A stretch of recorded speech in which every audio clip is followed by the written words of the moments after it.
Good afternoon.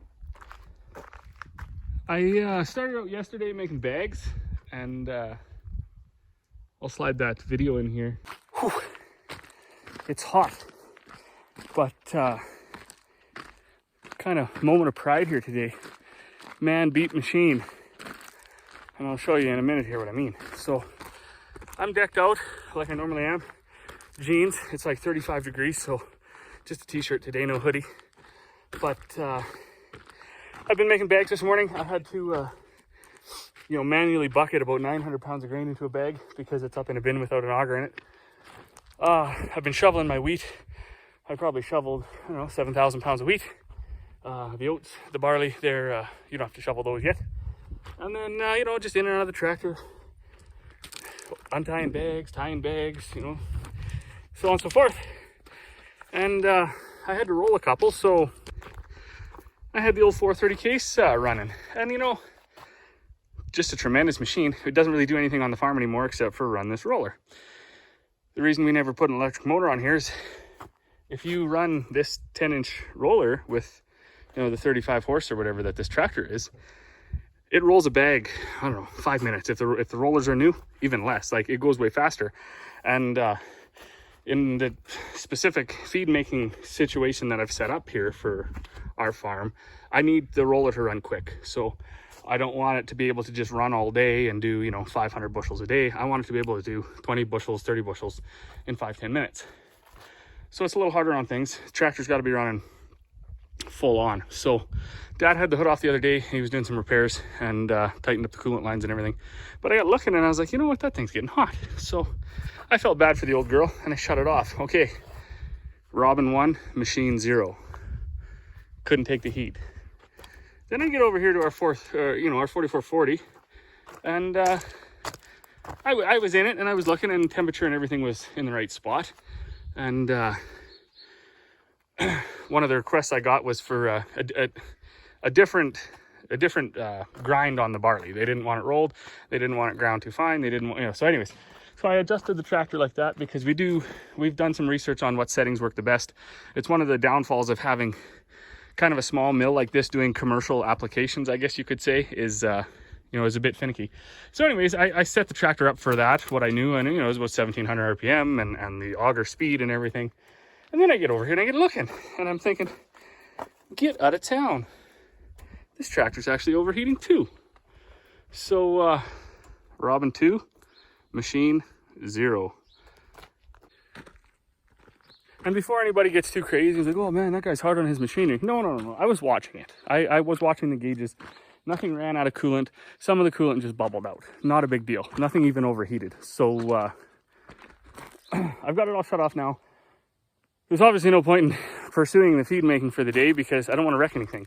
One thing that probably has impacted that 4440 for it to overheat at all is, I think last year Dad blew a hydraulic hose. He was out picking rocks with it and straightening out some of our water runs with the blade, and he blew a hydraulic hose, so a bunch of hydraulic oil got in the rad. Since then, we've taken the rad out, degreased it, pressure washed it, blah blah blah. However, the unfortunate thing with it sitting on the mill is a lot of the grain dust that gets blown out gets kind of in there. So that's probably why it probably wouldn't have overheated, like in field conditions, something, if it wasn't dusty or whatever. But it's super hot too, so I'm kind of I'm getting a bit shiny, I guess. So it's probably time to do something water related. And what better thing to do than wash the sprayer, wash the loader tractor.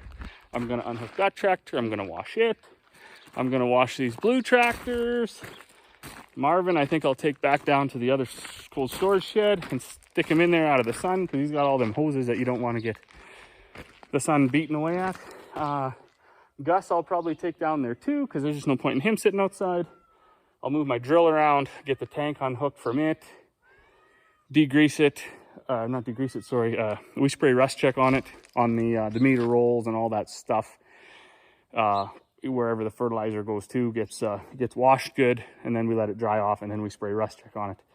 That stuff is amazing, and it's amazing for farm machinery that has to turn. We did that on our old box drills, and we never ever had issues. So that's what I'm gonna do today. those tractors, they can take the loss for today. They were defeated by man, and I'm pretty proud of that. After that happened, I only made a few bags in the morning, and then, I mean, it just got so hot. But I cleaned this tractor out completely, cab and everything else. I washed up my air tank. A couple things I want to do on it before I put it in the shed. I washed that blue tractor, I washed the side-by-side, and I washed that other big tractor over there. So I use the fire hose because if you wash this big equipment with a pressure washer, you'll just be there forever. It's not that it's oily and grimy. It's got dust on it all over, you know. And then so you start pressure washing, and the dust turns to mud, and then the mud clumps blow from one side to the other, and it's just a complete nightmare. So you take the fire hose and you just flood the whole thing. Make sure you got all your batteries disconnected and everything like that. You know, obviously don't be silly about it. You know, you don't concentrate on areas that shouldn't be wet. You just kind of glance over them, and then I take the pressure washer and I put the old soap function on there, and I turn it white with soap, let it sit for 5-10 minutes, and then use the fire hose to rinse it off again. And it speeds things up pretty quick. Oh yeah, I washed this too. You know, stuff like this, you really can't wash it without a fire hose. Like, you just look at all, I mean, it wouldn't be possible. So, like I say, I rinse it off quick, and I cover it in soap, let the soaps bubble away on the areas that do have a bit of oil on them, and then give her another rinse with the fire hose. But yeah, so, you know, stuff like this, if the old girl couldn't get it, I mean, it wasn't fair to it, but it did overheat. So, I mean, it definitely has a reason. So I'll admit, I'm that guy, you know, like when everybody's sitting around and they're like, oh man, it's hot, I still have a coat and jeans on normally. Not trying to be a you know, crazy about the situation. The heat doesn't usually bother me. So, and I prefer to be warm. Also, they say if you dress like that, you actually keep the heat out, and I kind of buy that. So anyways, for me, it works out that way, right? So on, you know, hot days, even on Sunday, you know, I had jeans on, and I did have a t-shirt on because, you know, it is nice out. Today, however, boom, this guy's wearing shorts. It is hot. It is hot even for me. Like, I think the car says 37 or 38. The phone says it's going to be 40. And yeah, that's hot. That's super duper hot. So not even this guy's going to be silly and be like, oh no, it's not hot enough. Because no, it's it's hot enough. But I'm over here in my feed shed, and I'm going to take this little that little breaker box out of there. That's old. It's yeah, it doesn't need to be in there. It's failing is what it's doing. And probably what will happen is, my luck is, I'll be over there and I'll be using the electric augers and everything, and this will be in here sparking like crazy, and then I'll turn around and my shed will be burning down, and it'll be 40 degrees outside, and you know, as you can imagine how fun that would be. So before we get to that point, I got a new breaker box to stick on there, and life will be good. So I'm gonna get at that here right now. Okay, done. So that's a new box. Room for some extra breakers, because I do plan to do something behind here, be it a lean-to or maybe even another pull shed or something, and it would be nice because that's a big enough service to here. Actually, it would probably handle another shed. Now, not for air compressors and all things, but just for a few LED lights or whatever, and that's all we would do. So yeah, that's all back together. It's so hot in here too. I mean, whatever, I'm not an electrician, so I don't like to film doing stuff like that, because I don't want people to see the wrong way to do things. But I mean, that's much better than it was.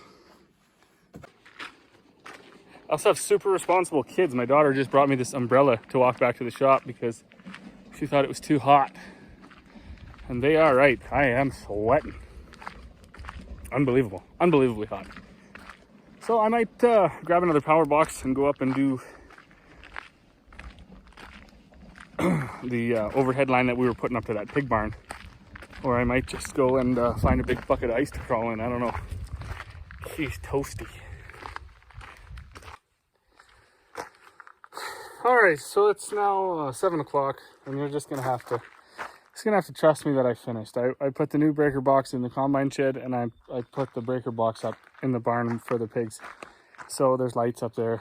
That yard all has power again. This has a better box, different, a little bit higher amp breakers and stuff. So it is hot, like it is unbearably hot. So I'm just gonna stick the sprayer back in the combine shed.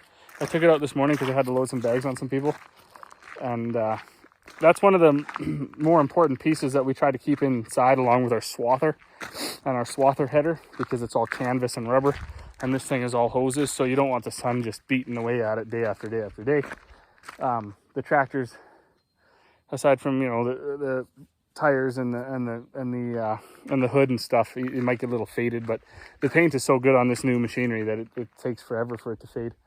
And this cart, I want to get it in the shed too, but I want to fix a couple things. That seal was leaking on the load auger, and there was one other thing, but I forgot. The heat's playing tricks with the brain. So I'm going to fire this up and stick it in the shed, and that'll be all for the evening. I'm going to go and have a cool shower and get some supper.